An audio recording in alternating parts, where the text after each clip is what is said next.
Hello guys, स्वागत है आपका केजी डिजिटल चैनल में। तो आज हम बनाने वाले हैं पकोड़े। तो ये पकोड़े एकदम बाजार जैसे ही है और एकदम क्रिस्पी है। तो अब हम इसे बनाना स्टार्ट करेंगे। हम पकोड़े बनाने के लिए सबसे पहले लेंगे एक बाउल। फिर हम उसमें डालेंगे 10 से 12 चम्मच बेसन। तो ये मैंने बेसन ले लिया है। फिर मैं इसमें डालूँगी हरी मिर्च। फिर हम इसमें डालेंगे प्याज। प्याज से पकोड़े बहुत अच्छे बनते हैं और टेस्ट भी उसका अच्छा आता है। तो हमें प्याज डालना ही चाहिए और मैं तो कहती हूँ कि ज़्यादा प्याज डालो तो पकोड़े बहुत अच्छे बनते हैं। फिर हम इसमें डालेंगे लाल मिर्च का पाउडर।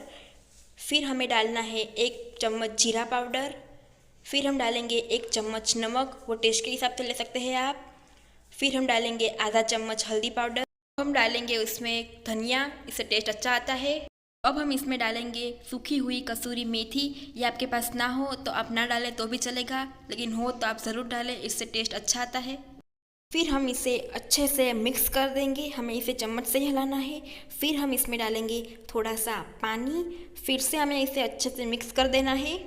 फिर हम इस मसाले को 15 मिनट तक रेस्ट करने देंगे। फिर हम पकोड़े को तलने के लिए एक कढ़ाई लेंगे। फिर हम उसमें डालेंगे ऑयल। तो अब हम कढ़ाई में पकोड़े का मसाला डालेंगे।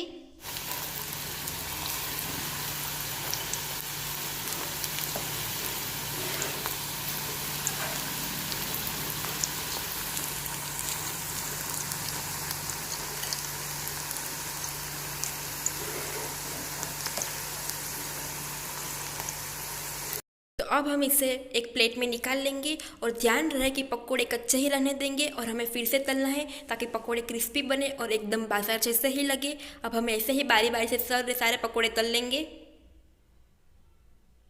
तो ये पकोड़े रेडी हो चुके हैं और एकदम बाजार जैसे ही लग रहे हैं। तो ये रेसिपी भी आप ज़रूर ट्राई करें, एकदम ईजी है। तो मेरे चैनल को लाइक, शेयर और सब्सक्राइब करना ना भूलें और कमेंट करना भी ना भूलें।